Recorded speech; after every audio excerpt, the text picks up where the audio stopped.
Hey, what's up soldiers? My name is GregFPS, the Zombies Extraordinary, your favorite voice cracking YouTuber, and welcome back to another Call of Duty Zombies Top 5. Today guys, we're actually going to be picking up where we left off earlier in the week, where I made the top 5 worst RNG based things in Call of Duty Zombies. A lot of people left great suggestions, and big thank you to Headshot324 who left like a list of suggestions for this list. In collaboration with his list and other comments, I decided to make a part 2, so now we have part 2 of the top 5 RNG based things in Call of Duty Zombies that are the absolute worst. Now, before I get into the video, if you guys do enjoy, please drop a like and subscribe if you guys are new. If you do end up subscribing, let me know down below in the comment section so you can appear on screen like all of these awesome and beautiful, amazing people. I really do appreciate your support, guys. We're almost at 107,000 subscribers when I'm recording this. I'm sure we've hit it by the time this video goes live. And last but not least, guys, last night I posted the Ascension Easter egg speedrun of 7 minutes and 32 seconds. I actually just got it yesterday, so if you guys want to check that out, that'd be awesome. And I'm also going to link part 1 of the top 5 worst RNG based things in zombies as well, if you missed out on that video earlier in the week. So without further ado guys, let's get right into the top 5. Coming in at the number 5 spot is going to be the Drazendrak rocket Testfire. Now this is pretty annoying because you do need to get that piece for the Ragnarok DG4s. So all you have to do is right before it goes off, you hear Maxis saying rocket test initializing or something like that, and then there's like a 10-second countdown, and what you have to do is flip the switch that's right near the stairs to go up to where the pack punch area is or the computers, and you have to flip that switch, and then you have to run back inside, and right when the rocket test finishes and the doors start opening, you can press square on like a control panel and you will actually get a piece for the Ragnaroks inside of the teleporter there. But otherwise, you also have to defend against like elemental zombies. So there's like zombies on fire and electric zombies that come out of the windows and things like that while you're in there. Now, obviously, if you're out at the rocket pad area, you will instantly go down. So you can like Wonder Sphere out of there, or you can just go inside the little like enclosure as well. So overall, this is definitely RNG based. Now, there is a way to manipulate it so you can make it go off, and I'm not exactly sure, but I think it's every other anti-gravity. There is a panel on the wall that you can wall run on, and it will automatically start the rocket test fire. I believe that's how you manipulate it. I'm not 100% sure on that. I've done it like a couple times, but I think that's what it is, and I'm not exactly sure the exact timer of when the how long it takes for the rocket test to go off, but it seems like it's every like 4 to 5 minutes, somewhere in there. So anyways guys, the rocket test on Drazendrak comes in at the number 5 spot. Coming in at the number 4 spot is going to be the Pack-a-Punch machine on Call of the Dead. Now, the Pack-a-Punch machine can go to a few different areas around the map, and it's always going to be located in water. So you do have to get out of there pretty quick.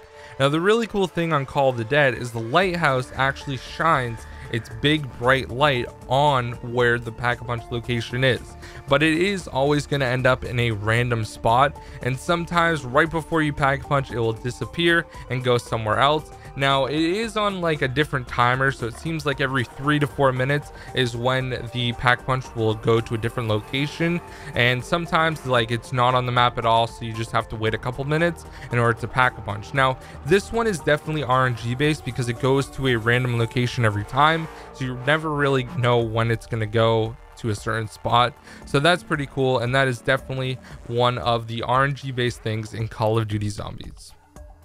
Coming in at the number 3 spot is going to be the Void Bow drops, also on Drazendrak. So part of the step for the Void Bow towards the end is you actually have to kill a bunch of zombies and get symbols to appear that are kind of like power-ups, and basically once you get the 3 that you need for the code that the guy tells you to do, then you can actually finish and get the upgraded like arrow. So that one can be kind of frustrating because there's really no set of like amount of zombies that you need to kill, but you do need to kill a pretty good amount in order to get those symbols. So I feel like when this map first came out, it was really bad. You had to get a ton of kills in order to get the symbols, but since it's been upgraded and like people have you know, found it's been patched more, things like that, it's a lot easier to get it. So basically, if you just kill like a round of zombies, you're gonna get a bunch of them really easily.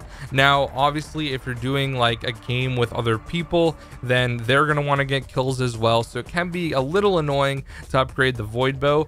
But overall, the drops are really annoying to get because you don't know when you're gonna get them, and it could give you 3 that you don't need before you even get any of the 3 that you actually need out of the total of 6. So that can be a little frustrating as well, but this is definitely something that's horrible when it comes to RNG on Horizon Track. So that came in at the number 3 spot.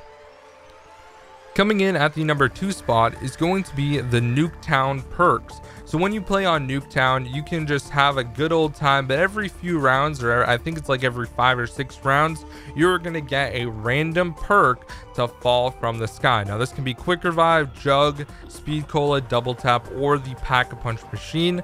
So I was playing with my friend earlier, we ended up getting the Pack-a-Punch Machine first, and then we got lucky and got Jug second. Now sometimes you can get completely unlucky and get Jug way later on like round 20 something, and that kind of does suck because you have a much higher chance of going down, or you get Pack-a-Punch last, so you can't really Pack-a-Punch your guns, you're just stuck with normal guns, and that can kind of be a pain in the butt as well. So this is definitely something that is 100% RNG based. You never know what you're gonna get from the sky. Now if you do play solo, you always get Quick Revive, that won't change, but other than that, all the other perks fall from the sky at a random rate, and it's pretty cool because they always end up going to a different spot. It seems there are different locations where perks can land on the map, so this will change throughout, you know, your different games that you play on Nuketown. So for example, you could get Pack-a-Punch to spawn in the back, like near where the garden is on Nuketown,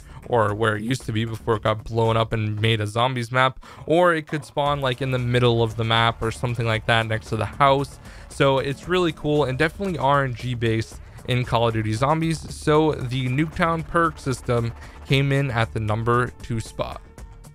And finally, coming in at the number 1 spot, and I can't believe that I totally forgot about this in the first episode, guys, and that is going to be the Gobble Gum Machines in Black Ops 3. So those are completely RNG based. Now the first 5 Gobble Gums that you get from a Gobble Gum Machine are always going to be the 5 that you set in your pack, but after that, the probability of getting a certain one is definitely going to change. You don't always have a chance of getting the one that you want because it goes in a different order than the first 5 that you got. Now that is definitely something that is RNG based. In some cases it can be annoying, but then again, you can also hit it up to 3 times, so you have a 3 out of 5 shot of getting what you actually want. So for example, if you have Perkaholic, you go down and you want to get another Perkaholic, then you have a pretty good shot of getting it. Now this is kind of like the Forrest Gump quote where life is like a box of chocolates and you never know what you're gonna get.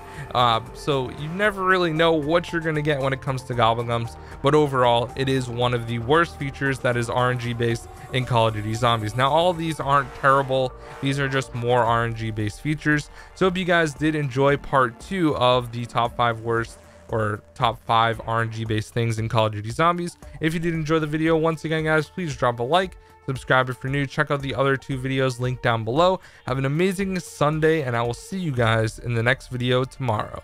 Peace out. Oh, and if you have more top 5 ideas, feel free to comment them down below and I will be sure to take a look at them, and if you have a good idea, I will give you a shout out in the beginning of the video. So thanks guys, peace out.